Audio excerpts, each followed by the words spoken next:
الحمد لله رب العالمين والصلاة والسلام على رحمة للعالمين وعلى آله الطيبين الطاهرين المطهرين ومن اتبعهم إلى يوم الدين. صدق الله وصدق رسول الله. إن الله وملائكته يصلون على النبي يا أيها الذين آمنوا صلوا عليه وسلموا تسليما.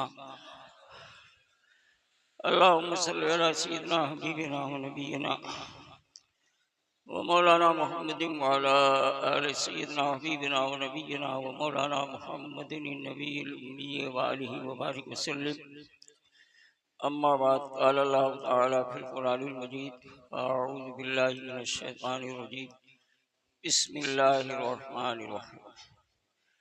ولا تطع كل حلاف مهين حماد مشاء بنميم مناع للخير معتد نسیم عتل بعد ذلك زنیم. صدق اللہ و صدق رسول اللہ. بزرگان ملت اسلامیہ، نوجوانان ملت، آج سفر کی 9 تاریخ ہے، جمعہ کا مبارک دن ہے، اور اس مبارک دن میں مبارک ساعت ہے، مصلیان جمعہ ہیں، اور پھر مسجد کا ادب اور احترام ہے، محراب و منبر ہے. تمام جہان کی زمینوں میں جو سب سے اچھی زمین کا حصہ کہا گیا ہے وہ مساجد ہیں. اللہ تبارک و تعالی کے لیے جہاں سجدے کیے جاتے ہیں اور جہاں اس کی عبادت کی جاتی ہے. کم ترین نے جن آیات کریمہ کی تلاوت کا شرف حاصل کیا ہے، یہ قرآن پاک کے 29ویں پارہ تبارک الذی بیدہ الملک کی ایک سورہ کی چند آیات ہیں، جس سورہ کا نام سورہ نون ہے اور سورہ قلم ہے. ابتدائی سورہ کی آیت شروع ہوتی ہے: نون والقلم وما یسطرون. نون یہ حروف مقطعات میں ہے. قرآن مجید میں 25 یا 26 مقامات میں کچھ ایسی صورتیں ہیں جن کے پہلے حروف مقطعات ہیں. ایسے پہلے ہی پارہ میں ہے: الف لام میم حامیم عین سین قاف کاف ہا یا عین صاد الف لام میم حامیم نون یاسین طٰہٰ. ان کو حروف مقطعات کہا جاتا ہے. الف لام میم کے معنی کیا ہے کوئی نہیں بتا سکا. تمام مفسرین یہ کہہ کر چپ ہو جاتے: اللہ عالم بمرادہ، کہ الف لام میم سے کیا معنی ہے، اس کی کیا مراد ہے، اللہ ہی بہتر جانتا ہے. یا اللہ تعالیٰ جس کو بتائے.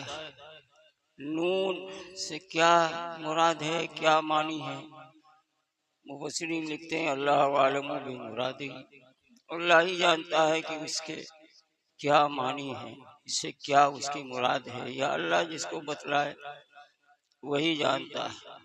والقلم وما یسطرون، قلم کے معنی لکھتے ہیں کہ قلم کی قسم، اور جن فرشتوں نے قلم سے لکھا اس لکھے ہوئے کی قسم. ما انت بنعمت ربک بمجنون، اے میرے محبوب آپ اپنے رب کی نعمت سے، اللہ کا فضل و کرم ہے کہ آپ پاگل نہیں ہیں، مجنون نہیں ہیں. جن کفار مکہ نے آپ کو مجنون کہا وہی پاگل ہے. وہی مجنون، وہی ایسے ہیں جنہیں کچھ نہیں آتا۔ تو آپ کو جو دکھ اور تکلیف پہنچی ہے کہ کافروں نے آپ کو مجنون کہہ دیا، مانتا بنعمت ربک بمجنون، تو میں کہتا ہوں، قلم قسم کھا کے کہتا ہوں کہ آپ تو مجنون ہے ہی نہیں ہے، کہنے والا خود مجنون ہے، پاگل ہے۔ تو آپ ان کفار کی باتوں میں، تانے میں نہ جائیے۔ پھر آگے چل کے اللہ تبارک و تعالی ارشاد فرماتا ہے، وَلَا تُطِعْ كُلَّ حَلَّافٍ مَّهِینٍ، آپ ہرگز اطاعت نہ کیجیے اس شخص کی جو بڑی قسمیں کھانے والا ہے، بات بات پر وہ قسم کھاتا ہے، مہین جو ذلیل ہے، رسوا ہے، بے عزت کیا ہوا ہے۔ اور پھر تیسری اس کے اندر جو خرابی عیب ہے وہ یہ ہے، حماز، وہ بہت تانا دینے والا ہے، ہر کسی کو تانا لان تان کرتا رہتا ہے، تانا کرتا رہتا ہے، مشاء بنمیم، اور ایک دوسرے سے لوگوں کی لگائی بجھائی کرتا ہے کہ آپس میں بگاڑ ہو جائے، ان کی بات ان سے، ان کی بات ان سے، جھوٹ فساد کرنا، جھوٹ بولنا، چغل خوری کرنا، اس کے اندر یہ بھی ہے۔ اللہ کے محبوب کو جس کافر نے مجنون اور پاگل کہا، اللہ تبارک و تعالی نے اس کے جواب میں اس کے 10 عیب کو قرآن میں بیان کر دیا۔ ایک عیب نہیں، تم نے تو صرف مجنون کہا، اللہ نے فرمایا کہ تیرے اندر 10 عیب ہیں، ایک دو عیب نہیں ہے، پاگل کہنے والا خود ہی پاگل ہے۔ پھر آگے اللہ تعالیٰ فرماتا ہے، مناع للخیر، جو نیکی کے راستے سے، بھلے کام سے بہت روکنے والا ہے۔ پھر اللہ تعالیٰ اس کا عیب بیان کرتا ہے، معتد نصیب، جو حد سے زیادہ تجاوز کرنے والا ہے اور گنہگار ہے، عتل بعد ذلک زنیم، بڑا ہی جو ہے فاجر، فاسق اور بہت ہی بد زبان ہے۔ 9 عیب اللہ نے اس کافر کا بیان کر دیا جس نے آقا مولا صلی اللہ علیہ وسلم کی شان میں ایک گستاخی کی، صرف مجنون کہا تھا، اور اللہ نے اس کافر کا جواب دیا کہ پہلے اپنا چہرہ آئینے میں دیکھ، تیرے اندر تو 9 عیب ہیں، اور میرا محبوب تو ایسا ہے کہ ان کے اندر ایسی کوئی بات ہی نہیں ہے کہ جس کی بنا پہ تو نے ان کو مجنون کہہ دیا۔ پھر اس کے بعد 10واں عیب اللہ نے بیان کر دیا، عتل بعد ذلک زنیم، جو بڑا سرکش ہے، بد زبان ہے، اور اس کے بعد یہ بھی کہ اس کی اصل میں خطا ہے، اس کی نسل ہی صحیح نہیں، اس کا رتبہ ہی خراب ہے۔ 10 عیب اللہ نے بیان کر دیا۔ اللہ کے محبوب کی شان میں ایک کافر نے صرف یہ کہا تھا کہ انک لمجنون، یہ محمد صلی اللہ علیہ وسلم تو مجنون ہے، یہ پاگل ہے معاذ اللہ۔ اب کہنے والا کون تھا؟ ولید ابن مغیرہ تھا۔ ولید ابن مغیرہ جو مالدار تھا، اس کے کچھ بیٹے تھے، اور اس نے حضور پاک صلی اللہ علیہ وسلم کو کہہ دیا انک لمجنون، کہ محمد صلی اللہ علیہ وسلم مجنون ہے۔ تو اللہ تعالیٰ نے فرمایا، اے میرے محبوب ان کی باتوں میں نہ جائیے، ولا تطع کل حلاف مہین، اس کی اطاعت مت کیجیے جو جھوٹ بولتا ہے، قسمیں کھاتا ہے، ذلیل اور رسوا ہے، بے عزت کیا ہوا ہے، اور یہی نہیں حماد مشاء بنمیم، جو بہت ہی زیادہ تانا دینے والا ہے، چغل خوری کرنے والا ہے، ایک دوسرے کو دوسرے سے لڑانے بھلانے والا ہے، اور پھر یہ بھی کہ مناع للخیر، جو نیک کام سے روکنے والا، منع کرنے والا ہے، معتدین حد سے تجاوز کرنے والا ہے، عصیم گناہگار ہے، وَتُلِّم بَعْدَ ذَلِكَ زَنِيمٌ، اور جو بہت بدخو ہے، بڑا بد اخلاق ہے، اور پھر یہ بھی ہے کہ اس کے بعد اس کے نطفے میں خطا ہے، العیاذ باللہ، اس کا نطفہ ہی صحیح نہیں ہے۔ جس نے میرے آقا ولید ابن مغیرہ کی شان میں گستاخی کی، وہ اس کی نسل ہی، اس کا نطفہ ہی صحیح نہیں تھا۔ وہ اپنی ماں کے پاس دوڑا ہوا ہے، اس نے کہا ہے میری ماں یہ بتاؤ کہ محمد صلی اللہ علیہ وسلم نے میرے بارے میں 10 عیب میرا بیان کیا۔ قرآن کی آیت نازل ہو گئی، محمد صلی اللہ علیہ وسلم کہتے ہیں کہ اس کے اندر، ولید ابن مغیرہ کے اندر 10 عیب ہیں۔ 9 عیب تو میں جانتا ہوں، مگر ایک عیب میں نہیں جانتا، جو یہ ہے کہ وَتُلِّم بَعْدَ ذَلِكَ زَنِيمٌ، کہ میرے نطفے میں جو ہے خطا ہے، صحیح صحیح بتا، سچ بولے گی تو ٹھیک ہے، اگر غلط بولے گی تو تیری گردن ہوگی اور میری تلوار ہوگی، اس لیے کہ محمد کا کوئی قول جھوٹا نہیں ہوتا۔ تم جھوٹ بول سکتی ہو، زمانہ جھوٹ بول سکتا ہے، مگر پیغمبر نہ کل جھوٹے تھے، نہ آج جھوٹے ہیں، نہ صبح قیامت تک جھوٹے ہو سکتے ہیں۔ ان کی باتوں میں مجھے پورا یقین ہے، اس لیے مجھے سچ سچ بتا دے۔ 9 عیب تو میں جانتا ہوں، اور محمد نبی بیان کر کے میرے عیب کو کھول دیا، بیان کر 10واں عیب جو بیان کیا گیا ہے میرا، کہ میرے نطفہ ہی میں خطا ہے، سچ سچ بتا، یہ تلوار ہے، صحیح نہیں بتائے گی تو گردن مار دوں گا۔ اس کی ماں نے کہا ہاں، محمد نے صلی اللہ علیہ وسلم جو کہا ہے وہ صحیح۔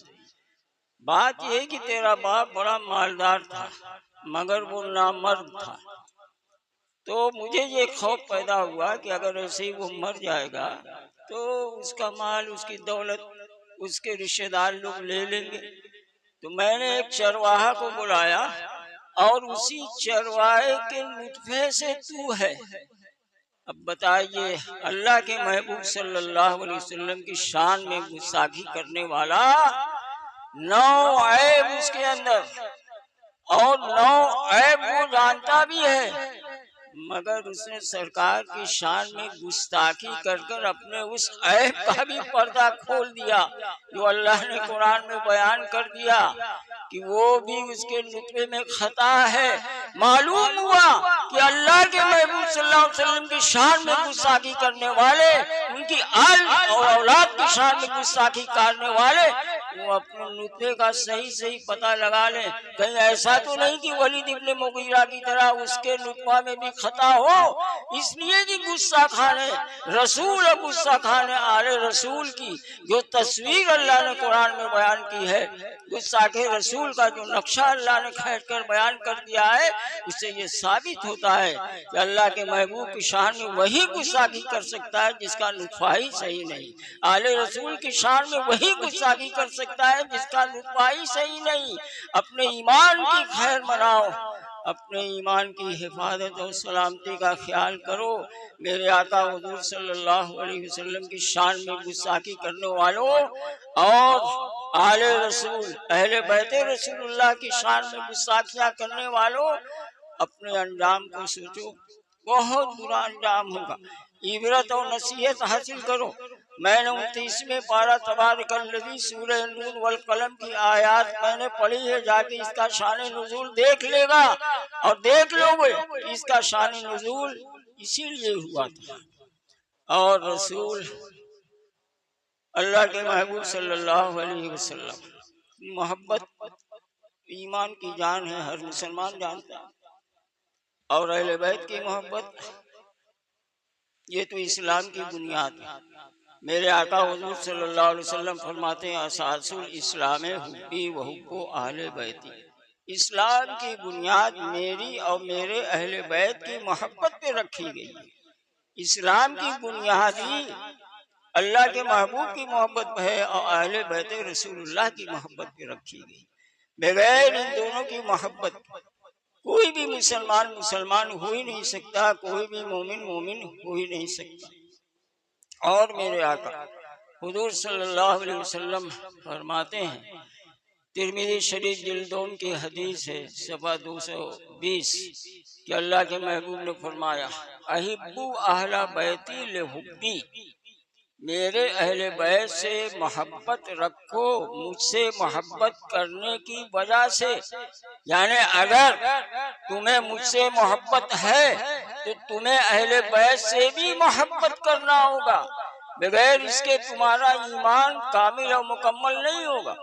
اسی لیے حضرت سیدنا ابو بکر صدیق رضی اللہ تعالی عنہ بخاری شریف جلد اول صفحہ 526 میں فرماتے ہیں، ارقبوا محمدا فی اہل بیتی، محمد صلی اللہ علیہ وسلم کا پاس و لحاظ کرو ان کے اہل بیت کے بارے میں۔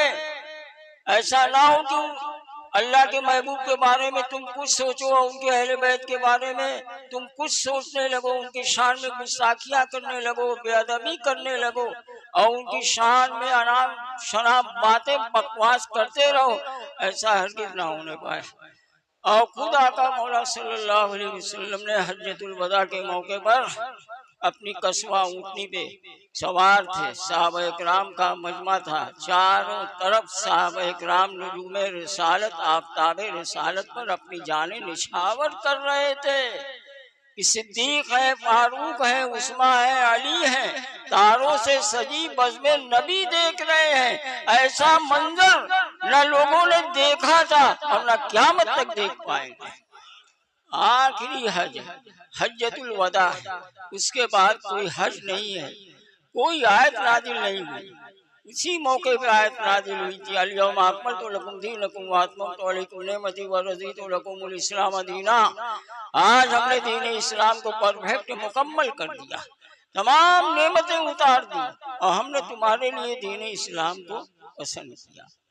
دین اسلام اللہ کے ہاں پسندیدہ دیا۔ ایسے میں میرے آقا نے جب ایک نظر دوڑائی مجمع پہ تو صحابہ اکرام چاروں طرف، فرمایا ایھا الناس، ہے لوگوں سنو، انی تارکم فیکم، میں تمہارے اندر چھوڑ کر جا رہا ہوں، ما ان اخذتم بہما لن تضلوا بعدی، جب تک مضبوطی کے ساتھ تھامے رہو گے کبھی گمراہ نہیں ہوگے۔ کتاب اللہ و عترتی اہل بیت، ایک چیز کتاب اللہ ہے، قرآن ہے، اور دوسری چیز اہل بیت رسول اللہ ہے۔ ان دونوں چیزوں کو مضبوطی کے ساتھ تھامے رہو گے تو ہرگز کبھی گمراہ نہیں ہو پاؤ گے۔